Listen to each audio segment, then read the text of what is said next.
नमस्कार. श्री स्वामी समर्थ. जय जय स्वामी समर्थ. अवधूत चिंतन श्री गुरुदेव दत्त. श्री भक्तविजय कथासार. अध्याय 16. संत कुर्मदास व संत सावतामाळी महाराज. श्री गणेशाय नमः. श्री क्षेत्र पैठण येथे कुर्मदास नावाचे एक ब्राह्मण राहत होते. त्यांना जन्मापासूनच हात व पाय नव्हते.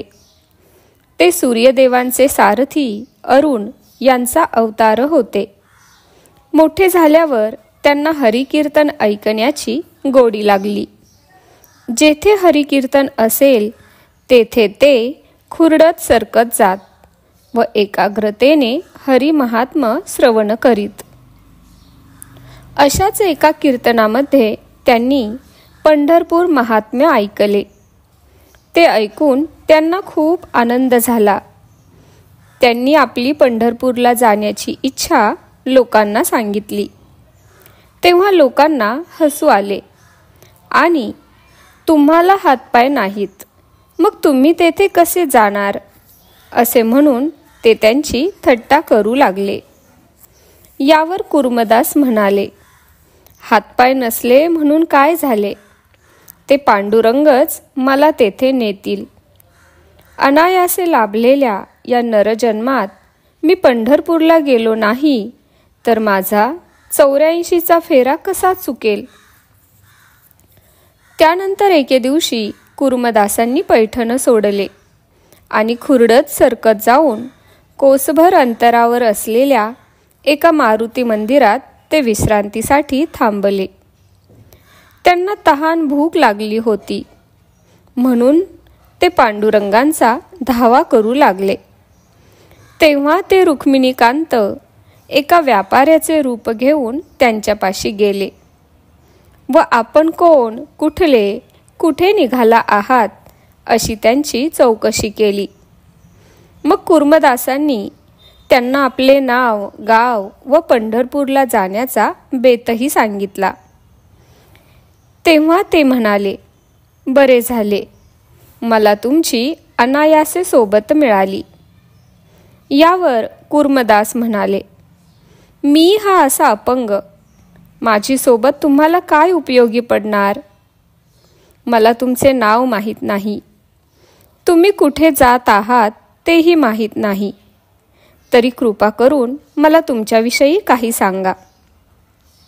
यावर ते म्हणाले, मी विठोबा खिस्ती. आमचे पंढरपुरात दुकान असल्यामुळे मला तेथे नेहमी जावे लागते. कुर्मदास म्हणाले, तुम्ही तर भराभर पुढे जाणार, मग माझ्यासोबत कसे राहणार. यावर त्यांनी उत्तर दिले, त्याची काळजी तुम्ही करू नका. व्यापाऱ्याच्या निमित्ताने मी देवाणघेवाणीचे व्यवहार करत आणि कोस अर्धा कोस अंतरावर मुक्काम करत संथपणे प्रवास करीत असतो, म्हणून माझे काम करत मी तुमच्याही संगतीत राहीन. मग कुर्मदासांना मोठे समाधान वाटले. पांडुरंगांनी स्वतः स्वयंपाक करून त्यांना खाऊ घातले आणि पांघरण्यासाठी वस्त्र दिले आणि रात्रभर त्यांच्या सोबतच राहिले. दुसऱ्या दिवशी सकाळी पांडुरंगांनी त्यांना पंढरपूरचा मार्ग दाखवला आणि पुढील मुक्कामी अमुक ठिकाणी मी तुम्हाला भेटतो असे सांगून तेथून निघून गेले. त्या दिवशी पुढील प्रवास करून सायंकाळच्या सुमारास कुर्मदास दुसऱ्या गावी गेले. तेव्हा विठोबा खिस्तींनी त्यांचा तेथेही सांभाळ केला.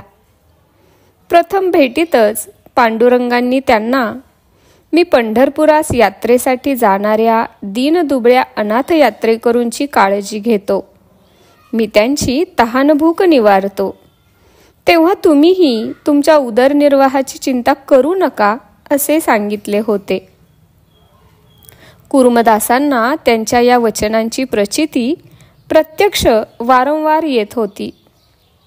विठोबा खिस्तींसारख्या एका सद्गृहस्थांची सोबत लाभली म्हणून त्यांनी पांडुरंगांना शतशः धन्यवाद दिले. त्या प्रवासात मार्गामध्ये गाव नसेल तर पांडुरंग त्यांच्यासाठी गाववस्ती निर्माण करीत असत आणि कुर्मदासांना जराही कष्ट पडणार नाहीत याची ते स्वतः काळजी घेत असत. अशा प्रकारे हा खडतर प्रवास करून कार्तिक शुद्ध दशमीस कुर्मदास पंढरपुराहून 7 कोसांवर असलेल्या लहुळ या गावी आले.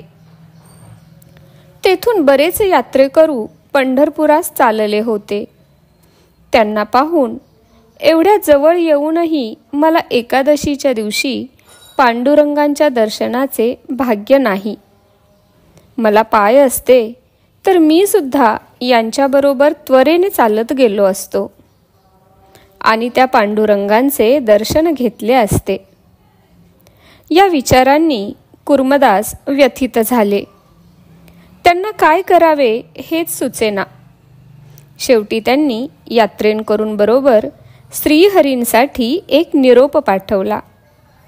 ते म्हणाले, त्या पांडुरंगांना माझा नमस्कार सांगा. त्यांना सांगा, हे तुमचे दीन अनाथ पांगळे भक्त तुमच्यापासून 7 कोसांवर आहेत. एवढे अंतर कापून उद्या मी तुमच्यापाशी येणे शक्य नाही, म्हणून तुम्हीच येथे येऊन माझा उद्धार करा. मी तुमची वाट पाहत आहे. त्यांचा हा निरोप घेऊन ते वारकरी विठ्ठल नामाचा घोष करीत पुढे निघाले. कुर्मदास मात्र तेथेच बसून विठ्ठल नाम घेऊ लागले. एकादशीच्या दिवशी पंढरपुरात विठ्ठल मंदिराच्या महाद्वारी नामदेवांचे कीर्तन चालले होते. त्यावेळी त्यांच्या भक्तिप्रेमाने सुखावलेल्या पांडुरंगांनी नामदेवांना आलिंगन दिले आणि त्यांच्यासोबत तिथे असलेल्या संतांशी ते हितगुज करू लागले. तेवढ्यात वारकऱ्यांनी श्रींच्या दर्शनासाठी गर्दी केली. त्यावेळी पांडुरंगांचे दर्शन घेतल्यावर लहुळ गावच्या भक्तांनी पांडुरंगांना कुर्मदासांचा निरोप सांगितला. तेव्हा भक्तवत्सल श्रीहरींना राहावले नाही. ज्ञानदेव व नामदेव महाराज यांच्यासह पांडुरंग लगबगीने लहुळकडे निघाले. त्या प्रवासात सावता माळ्याची भेट घ्यावी आणि नामदेवांनाही भक्तीची पराकाष्ठा कशी असते ते दाखवावे असा विचार करून प्रभूंनी त्या दोघांना मार्गातच उभे केले आणि तहानेचे निमित्त करून ते पाणी पिण्यासाठी एका मळ्यात शिरले. ते सावत्यांसमोर उभे राहिले. त्यावेळी सावतामाळी विठ्ठल नामातच मग्न होते. मग पांडुरंगांनी त्यांना सावध केले. तेव्हा पांडुरंगांच्या दर्शनाने संत सावतामाळी यांना परम आनंद झाला. भगवंतांना वंदन करून ते म्हणाले, प्रभो, पांडुरंगा, तुम्ही येथे स्वस्थ चित्ताने बसा. मी तुमची पूजा करतो. यावर ते म्हणाले, मी अस्वस्थ असताना पूजा कसली करता? आधी मला वाचवा. माझ्या मागे 2 चोर लागले आहेत. त्यांच्यापैकी एक जण मला ज्ञानाने तर दुसरे भावबळाने बांधू पाहत आहेत. मला त्यांचे भय वाटत आहे. तरी मला लपण्यासाठी जागा द्या. पांडुरंगांचे ते बोलणे ऐकून संत सावता म्हणाले, देवा पांडुरंगा, तुमच्या वाचून रीते असे स्थानच नाही. मग मी तुम्हाला कुठे लपवू? यावर श्रीहरी म्हणाले, ब्रह्मज्ञान सांगत बसू नका. आधी मला लपवा. तेव्हा हे आपल्या हृदयातच राहतील. तेथे त्यांना कोणाचेही भय नाही. असा विचार करून संत सावंत्यांनी खुरप्याने आपले पोट चिरले. पांडुरंगांनी लघुरूपाने त्यांच्या हृदयात प्रवेश करताच त्यांनी आपले पोट पूर्ववत बंद केले. त्यानंतर, देवा पांडुरंगा, आता मी तुम्हाला कुठेही जाऊ देणार नाही, असे म्हणून संत सावतामाळी पुन्हा ध्यानमग्न झाले. इकडे बराच वेळ झाला तरी पांडुरंग परतले नाहीत. म्हणून चिंताग्रस्त झालेले संत नामदेव काकुळतीने विलाप करीत मळ्यात प्रवेशले. तेथे त्यांना संत सावतामाळी दृष्टीस पडले. हरिरूपी तल्लीन झाल्यामुळे ते देहभानावर नव्हते. त्यावेळी त्यांची ती विदेह स्थिती पाहून पांडुरंग यांच्या पाशीच आहेत अशी नामदेवांची खूण पटली. त्यांनी धरणीवर अंग टाकले आणि अश्रुपूर्ण डोळ्यांनी अत्यंत काकुळतीने सावता महाराजांना, तुम्ही माझ्यावर कृपा करा, मला माझ्या जीवलगांची भेट घडवा, अन्यथा माझा प्राण निघून जाईल, असे म्हणून विनवू लागले. संत नामदेवांची ती करुणा वचने ऐकून पांडुरंग कासावीस झाले. तेव्हा आपण नामदेवांची अधिक परीक्षा घेतली तर ते वियोग दुःख असह्य होऊन प्राणत्यागही करतील, असा विचार करून पांडुरंगांनी सावत्यांना मला तुमच्या पोटातून बाहेर काढा असे सांगितले. तेव्हा नामदेवांसाठी भगवंताची जी अवस्था झाली ती पाहून त्यांना मोठे आश्चर्य वाटले. त्यांनी नामदेवांना वंदन केले आणि त्यांच्या भक्तीची व भाग्याची प्रशंसा करून पंढरीनाथांना आपल्या पोटातून बाहेर काढले. नामदेवांनी प्रभूंचे चरण धरले. त्या प्रसंगी सद्गतीत झालेल्या पांडुरंगांनी त्यांना आलिंगन देऊन त्यांचे सांत्वन केले. मग सावत्यांना बरोबर घेऊन ते सर्वजण लहुळास निघाले.